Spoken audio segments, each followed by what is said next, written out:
अब हम लोगों की पूछो मत। हम लोगों को अपने से बड़े वाले ज्ञान देवे तो दिमाग खराब होते हैं, दिमाग खराब। हाँ, माता पिता की तब तक बच्चे सुनते हैं जब तक श्रीमती नहीं आ गई, और जहां श्रीमती आई सो अपनी मति खराब हो जाती हो। फिर अपनी मति की नहीं सुनते, जब तक श्रीमती नहीं आती तब तक गुरुजी से पूछते, माता पिता से पूछते, और जहां श्रीमती जी आई तो स्पेशल फोन ससुराल में साले साहब को लगाया जाता है कि हम गाड़ी लेने वाले हैं, लाल कलर की लें या ब्लैक की लें, ठटरी के बारे नक कटा मुंह सरचन। अरे माता पिता भी तो घर में बैठे, गुरुजन भी तो हैं, उनसे पूछ लो भैया हनुमान जी के सुंदरकांड। अच्छा देखो एक बात और है, सुंदरकांड इसलिए नहीं है कि तुम लोग पढ़ो, ज्यादातर लोग केवल पढ़ रहे, रोज पढ़ रहे। एक सज्जन हमें मिले, बोले हम तो रोज सुंदरकांड पढ़ते हैं। हम कहा बहुत अच्छी बात है, बोले लेकिन कुछ ठीक हो नहीं रहा। हमने धीरे से नजदीक बुलाया, हम कहा इधर आओ। बोले जी, हम कहा केवल पढ़ ही रहे हो कि सुंदरकांड पे चल भी रहे हो, उस आधार पे जीवन जी रहे हो या केवल पढ़ रहे हो? बोले नहीं हम तो केवल पढ़ रहे हैं। हम कहे इसलिए फेल हो, सुंदरकांड पढ़ने से कृपा नहीं मिलती है, सुंदरकांड के आधार पर जीवन जीने से हनुमान जी की कृपा मिलती है।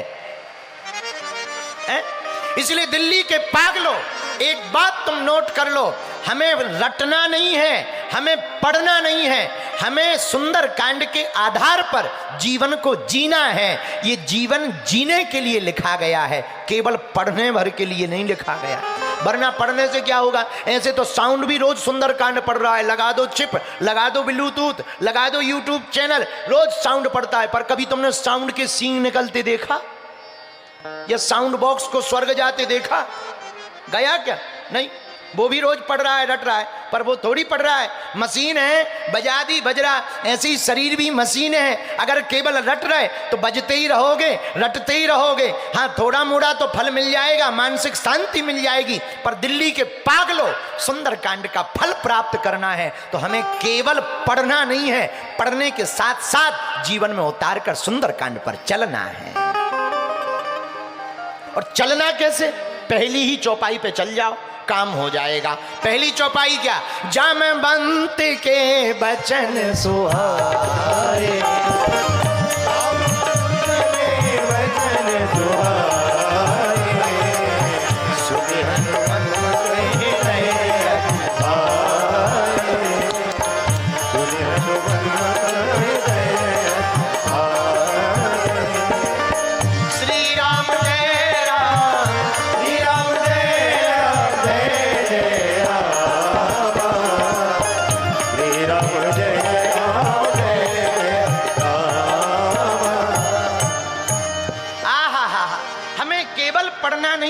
सुंदरकांड के आधार पर जीवन जीना भी है। यही सुंदरकांड की महत्वता है। बोलो सीताराम, जोर से बोलो। ऐसे समझो, महाभारत का युद्ध हो रहा था, कौरव और पांडव दोनों लड़ रहे थे। भीष्म पितामह ने शाम के समय प्रण ले लिया, कल पांचों पांडवों को हम अपने बाण से मारेंगे, एक भी पांडव नहीं बचेगा। अब पांडव डर गए। भीष्म पितामह गुरुजी हैं, उन्होंने ही हमें सब सिखाया है। अगर गुरुजी ने ही प्रण ले लिया कि हम एक एक करके सबके प्राण ले लेंगे तो अब तो कोई बचने वाला नहीं है। भगवान के पास गए। भगवान, हे द्वारकाधीश, हे नंद नंदन, हे यशोदा नंदन, विपदा आन पड़ी। गोविंद, अब हम पे विपदा आ गई। क्या हुआ? भीष्म पितामह ने प्रण ले लिया है। किस बात का? मारने का प्रण लिया। अब वो भीष्म पितामह है, उनकी प्रतिज्ञा दृढ़ संकल्पित है। कहीं ऐसा ना हो कल आवे और हम लोग बच ना पावे, आपकी सेवा नहीं कर पाएंगे। और हमें मरने का डर नहीं है। अर्जुन बोले सुनो प्रभु, हमें मरने का डर नहीं है, डर इस बात का है कि नाक तुम्हारी कटेगी, कि जिसके साथ गोविंद थे जब वो भी हार गया तो अब जीतेगा कौन? इसलिए मन में बड़ा डर है। भगवान बोले चिंता ना करो, रो मत, उपाय है। क्या? रात को बताएंगे। शाम हुई, थोड़ा सा दिन ढला, रात हुई, अंधेरा छाने लगा, सूर्य अस्त हो गया। भीष्म पितामह के पास भगवान द्वारकाधीश ने जाने का प्लान बनाया, पर गए कैसे? ध्यान से सुनना इस कथा को। द्रौपदी जी को बुलाया, इधर आओ, तुम हमारे साथ चलो, जो आज्ञा महाराज। पर सुनो, ऐसे मत चलो, घूंघट डालो, घूंघट। तो द्रौपदी ने घूंघट डाल लिया, और जैसे ही घूंघट डाल करके भगवान ले गए, भीष्म पितामह सामने बैठे थे। भगवान ने कहा, द्रौपदी जाओ, चरण पकड़ करके प्रणाम करो, और खूब चरण भाव श्रद्धा पूर्वक पकड़ना और भाव पूर्वक प्रणाम करना। द्रौपदी ने आंखों में आंसू भरकर भीष्म पितामह के चरण पकड़कर प्रणाम किए, पर सिर पर पल्लू डला था, मुख दिखाई नहीं पड़ रहा था। भीष्म पितामह ने हाथों में चूड़ियां देखी और किसी स्त्री को प्रणाम करते देखा, सिर पर हाथ रख करके कह दिया, अखंड सौभाग्यवती भवा। भगवान बोले, जय हो, बहुत बढ़िया रहा, बहुत बढ़िया रहा, बहुत बढ़िया रहा, बहुत बढ़िया रहा। भीष्म पितामह बोले, अरे आप कब आए? बोले, प्रभु बस अब चले आए। तो भीष्म पितामह ने उनको प्रणाम किया, भगवान ने उनको प्रणाम किया। और महाराज सब ठीक ठाक है? भगवान ने कहा, और सब ठीक ठाक है? हाँ सब ठीक है। पर आप इतनी रात को कैसे? कन्हैया, हमें पता है तुम जहां भी जाते हो दाल में काला नहीं होता, पूरी दाल ही काली होती, तुम कैसे आए? कारण बताओ। भगवान बोले, प्रभु बस एक लफड़ा फंस गया था। क्या? आपने शाम को प्रण ले लिया कि हम पांडवों को मार देंगे, हमें लगा कि हमारी पार्टी हार जाएगी, तो हम अपनी पार्टी को जिताने के चक्कर में आपके पास में आए हैं। बोले कैसे? बोले वाह, अब तो सब काम ही हो गया, कैसे का खत्म ही हो गई बात। बोले क्या? बोले आपने ही आशीर्वाद दे दिया द्रौपदी को, अखंड सौभाग्यवती भवा। अब आपका आशीर्वाद तो टल नहीं सकता है, अखंड सौभाग्यवती भवा। अब कैसे टल जाएगा?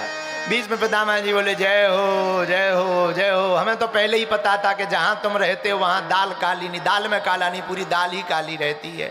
लेकिन अब क्या है, अब तो निकल गया।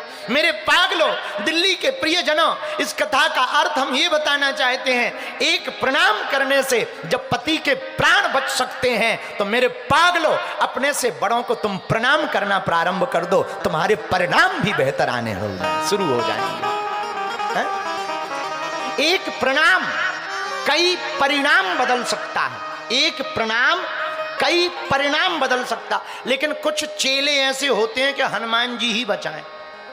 पहले के जमाने में लोग अपना मस्तक गुरु के चरणों में रखते थे। अच्छा, क्यों रखते थे? बड़ों बूढ़ों के माता पिता के चरणों में क्यों रखते हैं? मस्तक क्यों झुकाया जाता है? हमको एक ऊ वाले मिले, बोले हमारे में तो ऐसा ऐसा होता है, या ऐसा ऐसा होता है, या ऐसा ऐसा। ये आपके में माथा रखने का क्या मतलब है? बोले ये हमें अच्छा नहीं लगता है। हमने कहा देखो, चाइना का माल है ये शुद्ध सात्विक है। बोले कहना क्या चाह रहे? हम कि ये देसी व्यवस्था है। अरे बोले कारण बताओ। तो हमने उनको एक तर्क दिया। हमने कहा साहब, तुमने कभी मोहर देखी? मोहर? बोले मतलब? अरे हमका जो सील लगाई जाती है मोहर होती है। बोले हाँ। हमका कभी तुम मोहर को गौर से देखना, मोहर के सभी अक्षर उल्टे रहते हैं, लेकिन जब स्याही में लगाकर कागज पर लगाई जाती है तो सीधे हो जाते हैं। हाँ जी या ना जी? अक्षर उल्टे रहते, पर स्याही लगाकर कागज पर लगाते ही अक्षर सीधे हो जाते हैं। वैसे ही भाग्य की रेखाएं जब उल्टी हो जाएं तो गुरु के चरणों में अपने मस्तक को रख देना, तुम्हारा भाग्य सीधा हो जाएगा। ये परंपरा है।